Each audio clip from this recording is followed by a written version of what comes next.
So in this video, I'm going to tell you how Nick Saban's retirement could affect the Tuscaloosa real estate market going forward. I'm Phil Duke Jr., and I live here locally in the Tuscaloosa area. I'm in my office right now. I'm a real estate broker with eXp Realty, and I love making these videos. I love sharing with you what the locals are seeing, what the locals are talking about.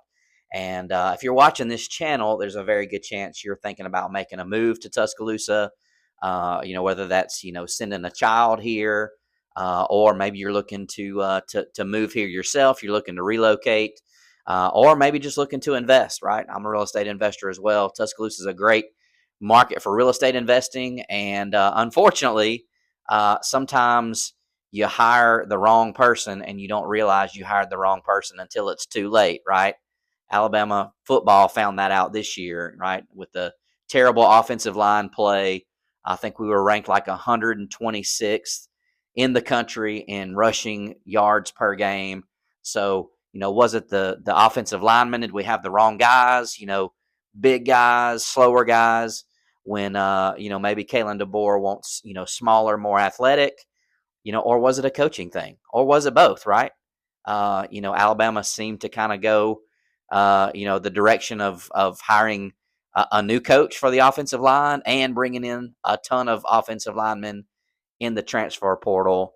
And unfortunately, it cost them big time this past season. And I would hate for it to cost you in the real estate game. So if you're thinking about making a move, my calendar link is below. You can always reach out, find a time on that link that works for you. We can do a phone call or a video chat. Would love to hear what it is that you're thinking about, and maybe share some knowledge with you before you come into town and before you're out looking at properties. Would hate for you to be looking at stuff and not really knowing the insider info. So click that link below. Let me share with you in this video. I'm really sharing more about what Nick Saban and the Nick Saban effect has done for Tuscaloosa, and what a lot of people like me have said for years is, what happens to Tuscaloosa when he's gone, right? The greatest coach in college football history, no doubt about it. The numbers speak for themselves. And I've got some notes here. The numbers of what he did, not just for Alabama football, but what he did for Tuscaloosa as far as growth and student population is mind blowing. And I guess what this video is really more about is what those look like, and where are things headed, and what are things looking like under the new coaching staff with Coach Kalen DeBoer. So in 2006, right, Nick Saban came here in 2007. In 2006, the student population at the University of Alabama was 23,878. A pretty good sized campus, not huge by any means. And in 2025, okay, the student population was up to 42,360, which was a record, the most they've ever had, right? So that's a little bit removed from Coach Saban, but they were in the 40,000 plus when he retired. Okay, so from almost 24,000 to over 40,000 students, that's a significant increase. Okay, and so what that did for the University of Alabama is it brought in a lot of extra revenue, right? There's a difference between revenue and profit, remember, but it brought in a bunch of extra students who were paying tuition, and those students needed places to live, right? They needed dorms, they needed apartments, they needed houses. So we saw a huge amount of change around the campus, right? We saw in housing in particular, older houses that were being used as student rentals, right? Old, kind of worn out houses. We started seeing, with this increased demand in a much larger student population, we started seeing people coming in, buying those older small houses, tearing them down, and building these 3-story student housing units, where each floor was like 4 bedrooms, rented by the bedroom, and they shared the kitchen, they shared the living room. That kind of setup. You'll see that all around Tuscaloosa campus, right? If you go down 12th Street, go down 13th Street, you'll see a lot of fairly new developments, like done within the last 10 to 15 years, right? That's because that amount of housing was needed, right? A tremendous growth, 20,000 extra students when we had 23,878 before. So almost doubled the size of the University of Alabama. Now, why did that happen? Well, I'll tell you. As a lifelong Alabama fan, you can see I got stuff right back here. That football that's right back there is a football that when my granddad was in hospice, they had some former Alabama football players come by and do some visits to some hospice patients, and they came by and they signed that football for him. It was in his house. So was that houndstooth hat. I'm a Bama fan, have been forever. Here in my office, I've got Alabama pictures all on the wall. Right? I mean, we're living the lifestyle here. Alabama football, in particular, was not great for a long period of time. Right? When my family moved here in 1996, we were not very good. Now we had a few good years, right? We had like a 10-win season under Coach Mike DeBose. We had, I think, one really good season, 9 or 10 wins under Coach Mike Shula.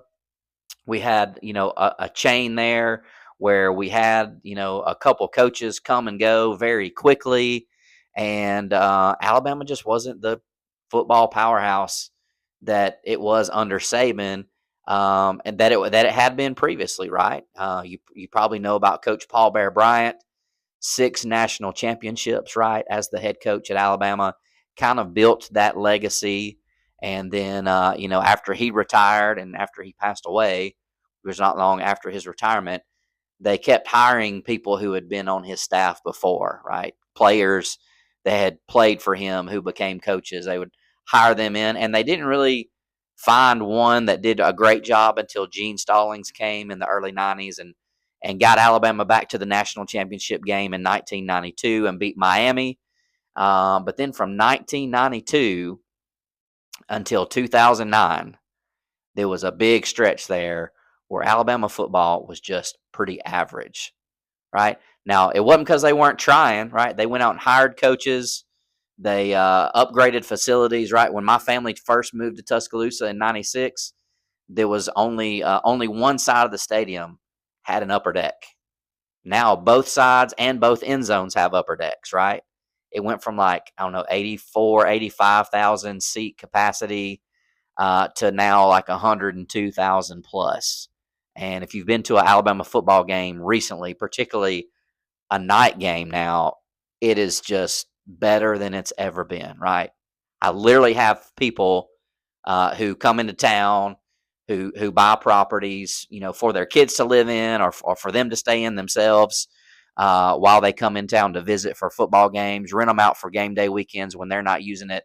They literally said what sold them on Tuscaloosa was coming to an Alabama football game. And once Alabama under Coach Nick Saban started winning, which didn't take long, right? In that first season, you could kind of tell that the win-loss record wasn't that great, right? I think it was 7-5 or something like that in the first season under Nick Saban. But that very next year is when Alabama really kind of announced to the college football world that, hey, we're here. And they went undefeated that season, lost to Florida and lost to that was the Tim Tebow team. Lost to them in the SEC championship game. Didn't get to play for the national championship that year, but the next year they went undefeated again in the regular season, and they ended up beating Texas for Nick Saban's first, national championship at the University of Alabama. So Alabama had a run there where every single year they were in the hunt, right? They were either in the national championship game or maybe they were like a game or two away, right? Maybe they lost one during the season they weren't supposed to. One year they were kind of poised to go in and play for the national championship, and they lost the Iron Bowl to Auburn, right? Auburn came and kind of ruined the day. But all of a sudden, Alabama football became known as a powerhouse under Coach Nick Saban. And, in 2024, when he left, the out of state student population was 56% of the overall student population. So, what started happening under Coach Saban was Alabama football became cool, right? It was we started getting people jumping on the bandwagon, or people who were kind of on the fence. Maybe they knew about Alabama. Maybe their mom or dad had went to Alabama before, and Alabama wasn't really good. Most of their childhood. Now that Alabama's good again, and all this new stuff is being built, all the dorms being built, all the new student housing, all the new apartments, all the dining facilities, the student recreation. Like, I mean, they've got fitness centers like you would not believe on campus. All the new restaurants, right? Now, they're doing some interesting things now, which I'll share about in another video of like where are things what are things looking like under Coach Kalen DeBoer. Uh, a lot of good signs coming underneath that. But what we saw basically under Coach Saban was that Alabama became the cool place to go to school because the football program was so dominant, right? Year in and year out. The ESPN commentators always hating on Alabama. The SEC commentators always hating on Alabama, and that actually helped Alabama, the University of Alabama, recruit a ton of students, right?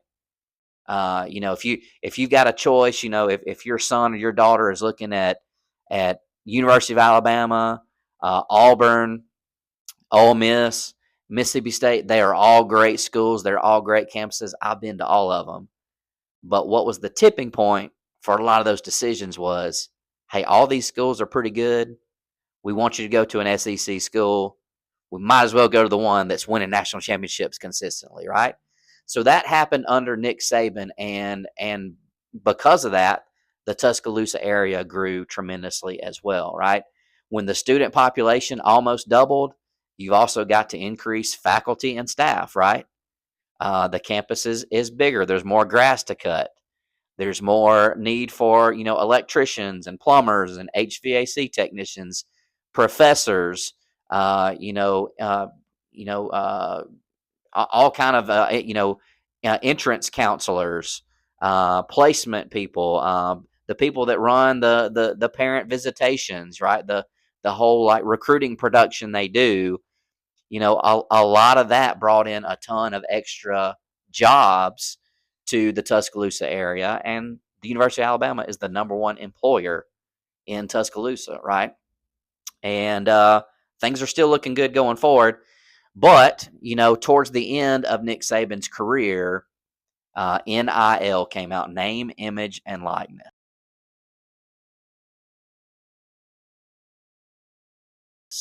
And that kind of has started to change the game a little bit. We started seeing, before under Nick Saban was a great coach, but he was elite at building a roster. And he was elite at getting those guys to not be complacent and keeping them motivated week to week, and almost having like coaches on the field, and if you weren't playing and practicing and coming to meetings to the Alabama standard, he didn't have to chew you out because one of the players was going to chew out another player, right? That's kind of the culture that they created. But under NIL, all of a sudden, the big thing before under Nick Saban was come to Alabama, wait your time. You might only start 1 year, right? You might have to sit behind 4 and 5 stars for 1 or 2, even 3 years. But when you get your chance to start, you're going to be surrounded by other elite players. We're going to have elite coaches. We've got an elite mindset in the room. And if you wait your turn, you're going to put out some great tape. You're coming from a great program. You're going to be coached like an NFL player, and you have a very good chance of getting drafted in the NFL. And that's really was their pitch, right? I can remember going to Alabama games while Nick Saban was still here, and while they would go to TV timeouts, they would have something show up on the Jumbotron that would say like Bama in the NFL. And they would show like so-and-so had so many tackles this Sunday, for the Houston Texans, and so, had, this amount of passing yards and touchdowns on Sunday, and this player had this many rushing yards, and this player had so many, interceptions or pass deflections. And it really became, under Nick Saban previously that, if you want to make it to the NFL, there's other good schools and there's other good programs as well, but you can't deny the results that Alabama is getting for players. Now, under NIL, they didn't have to, players no longer have to wait 2 or 3 years to get a big payday, right? And if you've never made $100,000 before, that could be life-changing money, right? Much less 500,000, a million.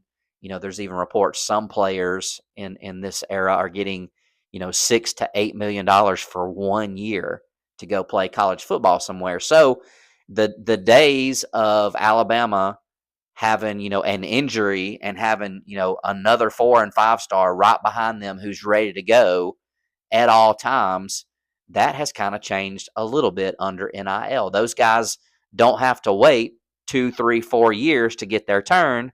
They can just go play at another college football program and not get backup money like they maybe would at Alabama.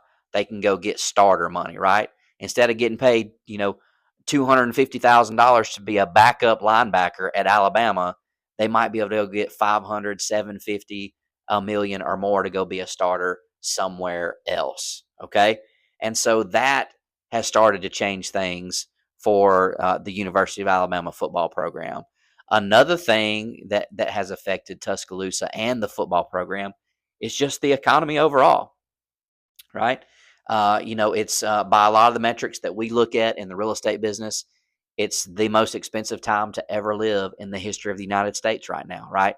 It's not just housing is high, gas prices are high, groceries are high, insurance is high, repairs are high. I mean, almost everything that you have to buy is expensive right now.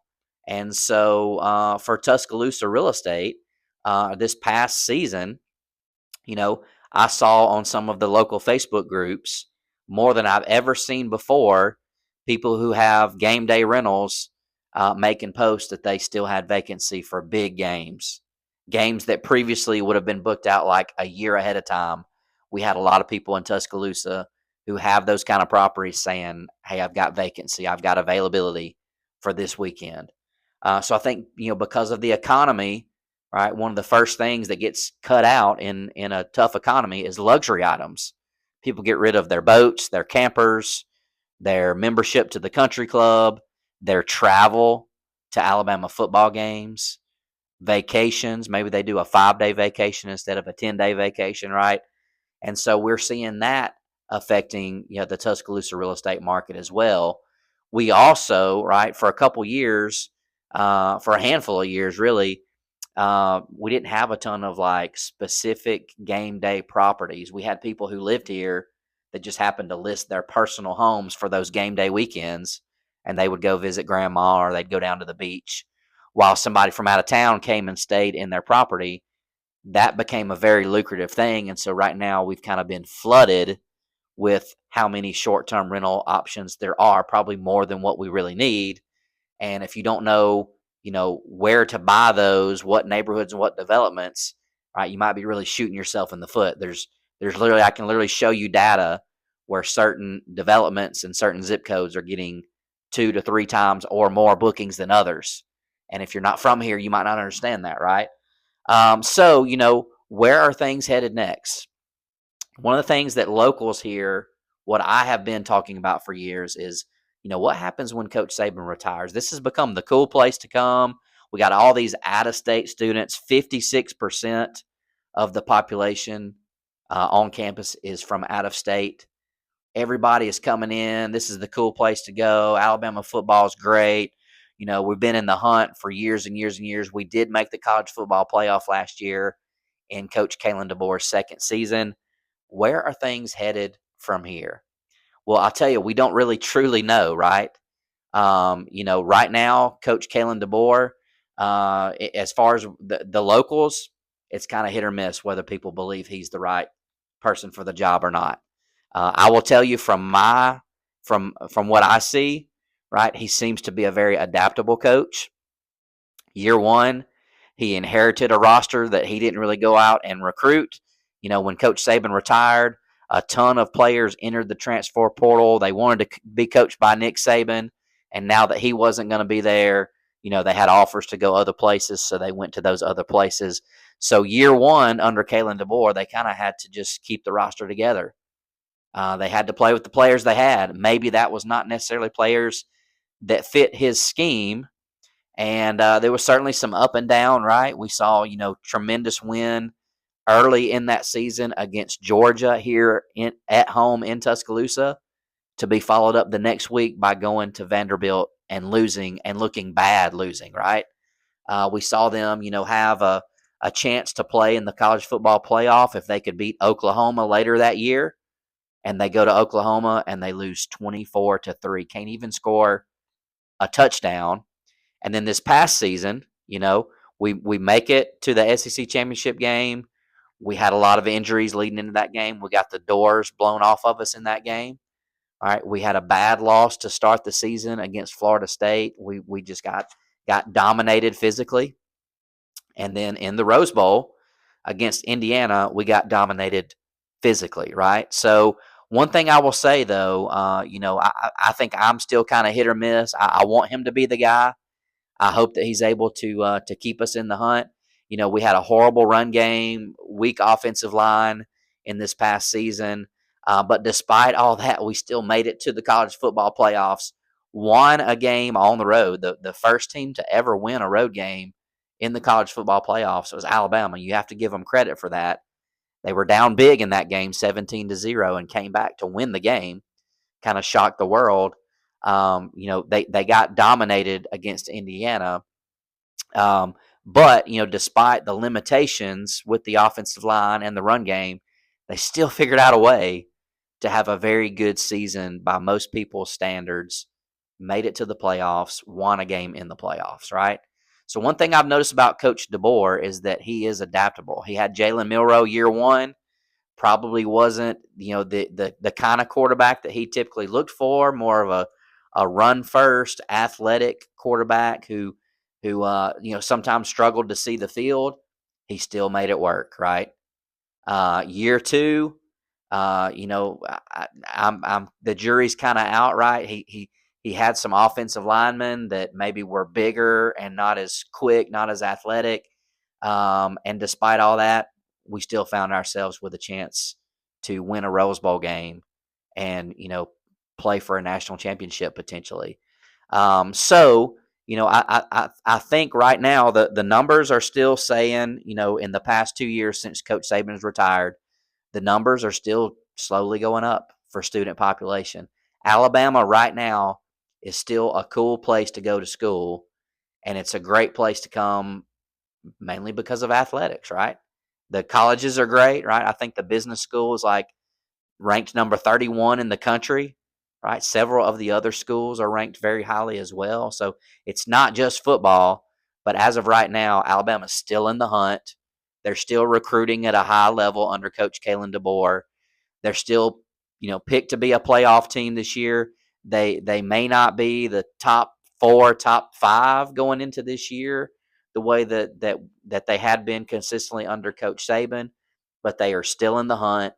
Game days are still amazing around here, and I guess time will tell how Nick Saban's retirement affects, Tuscaloosa area, Tuscaloosa real estate, the University of Alabama.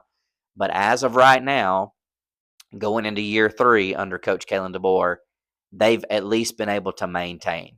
I don't think anybody expected them to improve and for him to do better than Coach Saban had done, but they are at least, maintaining, that level of being in the hunt. Being, people forget the last couple years under Coach Saban, we had a lot of the same struggles as well, right? We had a center who kept snapping the ball over the quarterback's head. 14, 15 games into the season in the Iron Bowl, nearly cost us the Iron Bowl. And then, on the goal line against Michigan in the playoff game, it happens again, right? So a lot of the problems that Alabama football has been having were problems that we started seeing under Coach Saban, and some of that's NIL, some of that's the game changing and roster turnover and just not having that consistent year to year guys coming into the program and staying for a couple years. Basically starting over with a new roster every year. So that's kind of how I see things. Would love to hear your comments below. Thanks for checking out today's video.